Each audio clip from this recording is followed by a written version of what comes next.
이게 마늘입니다. 이제 잎을 째보겠습니다. 이게 속에 숨은 잎이 나오죠. 이제 마지막에 잎이 나왔습니다. 이거를 자르면 뭐 쪽인가요? 아니 마지막 잎입니다. 이게 작년에 늦게 심었지만 그 분화가 이루어져서 쫑이 조그맣게 올라올 거예요. 이게 여기서 이 쪽은 살짝 올라오는 거예요. 이게 쪽이 올라오는 거. 예, 예. 5, 6, 7, 8잎 나온 거죠. 9, 10, 11, 12잎이죠. 12잎짜리예요. 지금 현재 이 정도면 8잎에서 12잎까지 나온다는 얘기예요. 안녕하세요. 홍송의 홍산마늘 연구회 이성준입니다. 이제 3월 달까지 많이 고생들 하시고 작년에 파종 시기가 한 달에서 한 달 반 늦는 바람에 많이 잎수가 좀 적고 일교차가 심해서 특히 마늘 같은 경우는 영양생장을 할 수 있는 기간이 짧아져서 수확량이 감소할 걸로 예상합니다. 그래서 오늘 할 내용은요, 4월부터 마늘 굴을 비대시킬 수 있는 방법을 말씀드리겠습니다. 이게 영양생장에서 3월 말에 되면 생식생장입니다. 마늘 굴을 키워야 된다는 얘기입니다. 마늘 잎이 지금 많은 분들은 지금 8잎, 9잎이 나왔고 속에 잎까지 하면 11잎 정도 나왔고요. 총 12잎인데 뭐 좀 작게 나오시는 분은 6잎, 5잎 되는 분도 있어요. 그런 분들이 앞으로 4월 초까지는 멀티피트를 해서 연매식을 계속 주실 거예요. 그러면 거기에서 멈추셔야 돼요. 더 이상 질소, 인상, 가리가 고르게 들어가면 안 됩니다. 이제는 4월부터는 가리입니다. 칼륨, 가리가 들어가야 됩니다. 전에 이제 보통 4월 초 정도 황산가리를 많이 뿌리셨죠. 황산가리 뿌린다는 얘기는 질소를 그만 먹고 가리로 간다는 거예요. 가리는 어떤 역할을 하냐면 광합성을 해서 탄수화물을 생성합니다. 당을 생성합니다.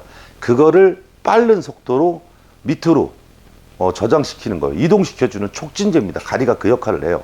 그렇기 때문에 4월부터 구비드시기에는 가장 중요한 게 가리입니다. 가리 위주로 쳐야 됩니다. 그러면 3월 말까지 이제 멀티피트는 3월 말까지면 끝내셔야 됩니다. 왜냐면 이미 잎수는 다 정해져 있습니다.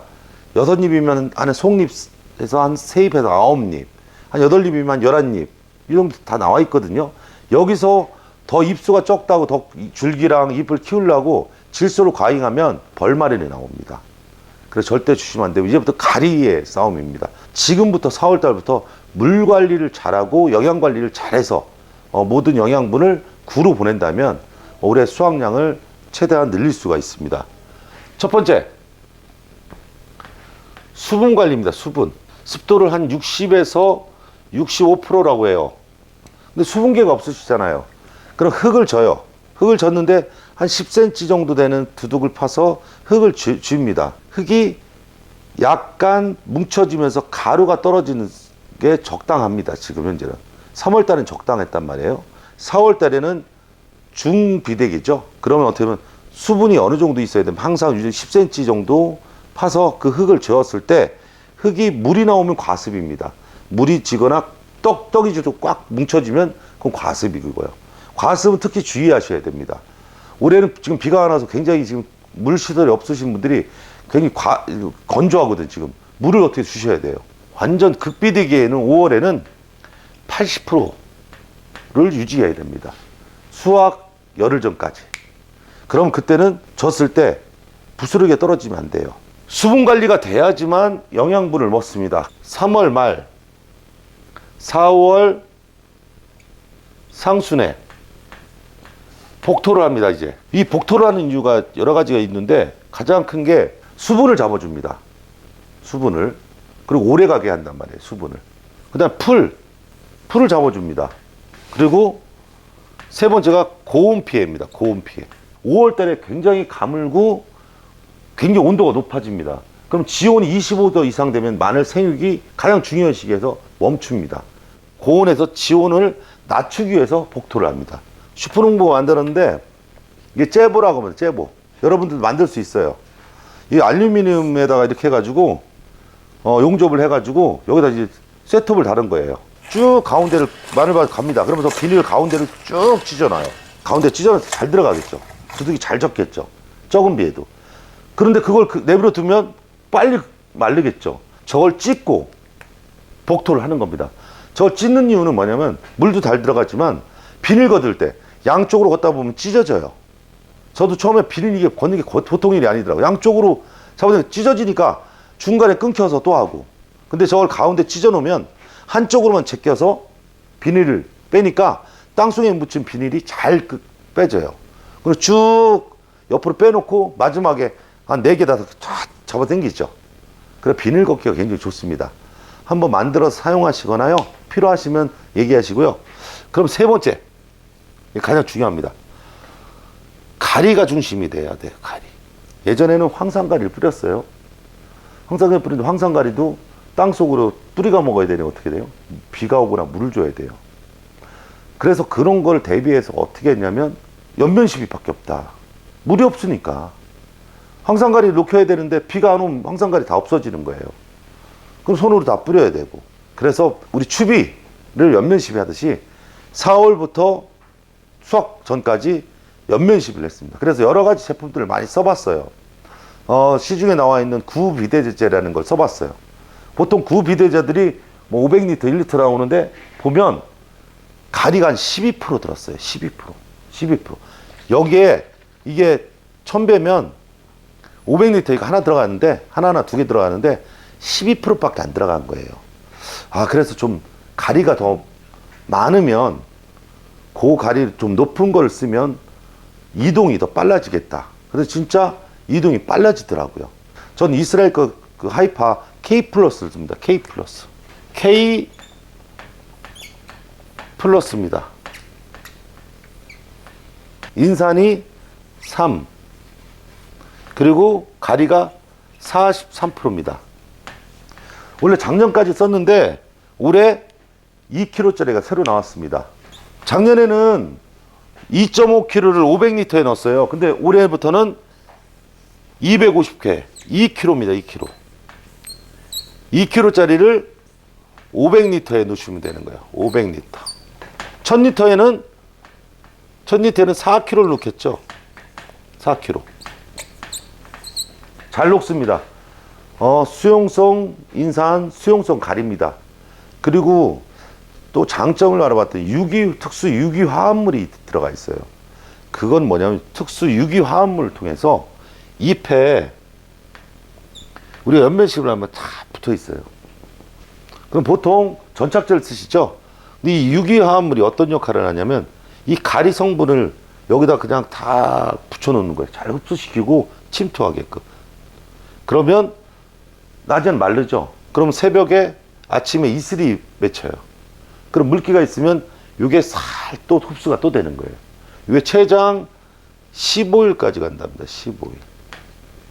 근데 전 좀 욕심 많아서 작년에도 7일에서 10일 간격으로 연면식을 해줬습니다. 거의 일주일에 한 번씩은 꼭 약대를 잡고 연면식을 해줬죠. 잎이랑 줄기가 이만한 게 있는데 이렇게 작아도 굴을 크게 키우는 거 아니에요. 보통 많이 말씀하시는 게 잎농사 졌다고 말씀하세요. 지금 벌써 잎 색깔이 아주 짙은 녹색을 갖고 있습니다. 짙은 녹색을 냈다는 얘기는 그만큼 많은 질소를 지금 흡수하고 있다는 얘기입니다. 밥을 엄청 많이 먹었어요. 지금 배가 빵빵해요. 그리고 질소를 너무 많이 먹으면 어떻게 돼요? 배가 빵빵해. 우리 사람도 그렇지만 밥을 많이 먹어서 반찬하고 고기도 여러 가지 고루고루 먹어야 되는데 밥만 많이 먹은 거예요. 그러니까 어떻게 하면 지금 짙은 녹색을 띠고 있어요. 지금 멀티피드 고루고루 한 거는 잎이 다 서 있어요. 이게 딱 위로 서 있어요. 근데 질소를 많이 준 거는 많이 먹어서 지금 처졌어요. 축 처졌어요. 그리고 잎이 짙은 녹색이에요. 그럼 되게 좋아하시잖아요. 이거 건강하다. 아닙니다. 잎이 짙은 녹색으로 있으면 어떤 영향이 있냐면 이젠 영양분을 가리를 흡수해서 먹어서 영양분을 뿌리로 이동시켜서 촉진시켜야 돼요. 근데 얘가 배불러요. 지금 배불러. 질소로 가득 찼단 말이에요. 그러면 가리를 먹어야 되는데 배가 불러서 못 먹어요. 근데 너무 질소 위주 기도 그러다 보니까 나중에 4월 달에 급성장 계속 질소만 먹으니까 잎과 줄기만 막 잎만 커지는 거예요. 잎만 커지면 어떻게 해요? 비대는 아니고 잎농사졌다 그러죠. 잎농사를 많이 쳤었다 그래요. 마늘 나중에 캐보니까 마늘은 요만한 거예요. 1항 3지 4지 나와야 줄기에서 마늘이 1항 2지 1지밖에 안 나오는 거예요. 잎농사 짓는 겁니다. 잎농사. 그럼 그걸 하려면 어떻게 해야 되냐. 질소를 너무 많이 3월달에 많이 주면 안 돼요. 고루고루 성장시키고. 4월달에 가리입니다. 가리. 일반 시중에서 가리가 12%짜리가 있고 15%짜리가 있어요. 제가 가리를 탄수화물을 이동시키는 촉진제라 그랬죠. 제가 예를 들면 12%도 15%면 시속 12km, 15km로 이동시키는 거예요. 그러면 K 플러스는 43%죠. 그럼 43km로 이동시키는 거예요. 빨리 만들어서 광합성을 촉진시키고 빨리 만들어서 빨리 이동시켜서 저장해야 되는 거예요. 그럼 마늘이 어떻게 되면 물과 함께 먹으면 비대가 이루어집니다. 비대가 이루어지고 결국에 마늘도 영양분이 많다는 거는 영양분이 계속 당이 들어가는 것 같아요. 단백질이 들어가는 것 같아요. 마늘이 건강하고 크죠. 크고 단단합니다. 그럼 저장성이 좋죠. 일반적으로 물과 질소로 키운다는 거는 크기만 키우는 겁니다. 제가 시중에 나와 있는 비대제는 다 거의 써봤어요. 무슨 금비대 별게 다 있죠. 다 써봤어요. 써봤는데 야 이게 효과가 그렇게 크지가 않은 거예요. 그러다가 최근 2년 전부터 하이파 K 플러스가 써봤더니 이게 좋더라고요. 그리고 가리가 높으니까 훨씬 더 구비대가 잘 이루어지는 거예요. 마늘 쪽에 보면 이미 밑에 구분화가 이루어졌어요. 처음에는 동그랗습니다. 근데 이제 3월 말이 되면 마늘이 이렇게 6개가 딱 7개가 돼 있단 말이에요. 점점점. 현미경으로 보면 다 나옵니다. 거기서 여기서 쫑이 나오는 거예요. 벌써. 잎수는 다 이미 정해져 있습니다. 그럼 이때 질소를 많이 주면 어떻게 되냐면 여기서 머리 풀어친다 그러죠. 벌마늘 나와요. 그리고 잎이 너무 크니까 비대를 안 이루어져. 나는 아직도 질소를 반만 머리 뚱뚱하니까 나는 괜찮아. 자손을 내야 되는데. 그래서 비대 시기는 4월부터입니다. 일반적으로 5월부터라는 얘기는 이때 구비대가 많이 극비대기라 그렇습니다. 하지만 비대는 생시장 전환이 4월이기 때문에 4월달부터는 가리로 마늘을 비대시켜야 됩니다. 4월달은 병충해에서 지금 고자리파리와 입마른 병이 예상됩니다. 그래서 살충제, 살균제를 쓰시면 됩니다. 같이 앞에서 쓰셔도 문제가 없습니다. 하지만 살충제 혼용하셔도 돼요. 근데 살균제는 앞에 써져 있죠. 카 써 있습니다. 이걸 종류대로 한번 계속 하나만 쓰면 안 돼요. 바꿔서 쓰셔야 돼요. 계속 똑같은 건 약효가 없습니다. 고자리파리약하고요, 입마른 병, 그리고 양파는 녹균병, 입마른 병 준비를 해서 살균제 혼용하셔야 되는데 제가 말씀드린 황을 치신 분들이 있어요. 황은 따로 치세요. 케이프로 치고 중간에 황을 한번 치세요. 황은 한 2번, 3번 정도 치셔도 됩니다. 근데 강산성이기 때문에 황을 같이 치면 약효가 이 살균제도 다 맹물 치시는 거가 되고요. 이 K 플러스 저도 마찬가지입니다. 황을 넣으면 안 됩니다. 황을. 그리고 칼슘 밭에도 들어가 있지만 칼슘을 치셔요. 근데 칼슘은 세포벽을 단단하게 하는데 토양 속에 있습니다. 근데 연면 시비를 하는데 칼슘을 치실래도 혼자 치셔야 돼요. 황하고 칼슘하고는 혼자 치셔야 돼요. 따로따로 단독 살포를 하셔야 돼요. 구비를 하려면 K 플러스 한 가지. 그렇게 해서 물 관리와 K 플러스 계속 연면 시비를 해서 키워나가는 겁니다. 그리고 홍산 마늘 같은 경우는 쫑이 어떤 분은 뽑아야 되느냐 잘라야 되냐 많이 말씀하시는데 쫑이 오늘 잘랐죠. 기른 상태로 잘랐어요. 오늘 만약에 쫑을 5월 5일 날 잘랐어요. 나와서 쫑 자르는 순간 영양분이 다 어디로 가냐면 밑에 구로 갑니다. 홍사는 특히 쫑을 자르면 수확량이 50%가 줍니다. 50%.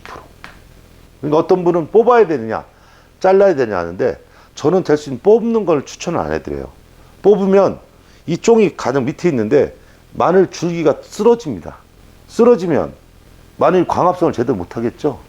그래서 마늘 쫑을 자릅니다. 꺾습니다. 그냥 꺾으면 잘 꺾어지거든요. 쫑을 늦게까지 내버려 두면 그만큼 그 영양분이 구로 안 가고 마늘 쪽으로 가기 때문에 그렇습니다. 6월 15일 장마 전에 무조건 15일 안에는 수확을 해야 됩니다. 장마철이 겹치면 안 되거든요. 그리고 6월 15일이면 6월 5일까지 6월 물을 이제 말려줘야 됩니다. 땅을. 5월 초 송화가루가 날리죠.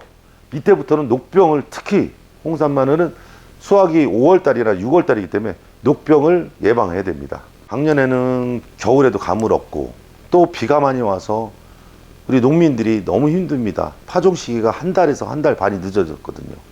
지금 다들 많이 걱정하실 거예요. 3월달 내내 비료통을 들고 왜 저도 안 먹지?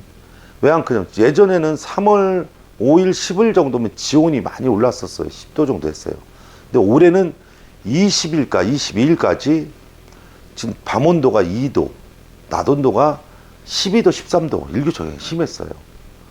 보통 지온이 12도, 10도 이상 돼야 뿌리가, 마늘 뿌리가 영양분을 흡수합니다. 이제 뿌리가 활동하는 게 오늘 24일인데 오늘부터 날씨가 좋아요. 지온이 올라가요. 그러면 지금 많이 뿌려놓으신 비료들이 많이 허비됐지만 이제 그 비료들이 만약에 추비를 많이 뿌려놓으셨으면 색이 검어지고 이제 비가 오면 그 유분을, 질소를 다 먹을 겁니다. 4월 초 중순에. 그럼 잎이 굉장히 클 거예요. 구비대 그건 오히려 좋지가 않습니다. 방해를 합니다. 질소로 배 채워놓고 가리 먹으라면 먹겠어요? 그래서 색이 초반에는 3월 초 중순에는 어느 정도 지나다가 점점 옅어져야 되거든요. 그러면 또 가리를 좀 또 먹을 수가 있는 거예요. 근데 지금 아주 짙은 녹색으로 되어 있으면 결국 질소를 많이 먹고 있다는 얘기예요. 그래서 올해 참 어려운 상황입니다. 우리 마늘 농가들 정말 힘들고 파종도 너무 힘들었고 가물고 너무 힘듭니다. 하지만 마지막까지 열심히 물 관리, 영양 관리 하셔서 올해 수확, 작년보다 수확량이 떨어지지 않게 크고 굵고 단단하게 잘 키우시길 바랍니다. 감사합니다. Here we go.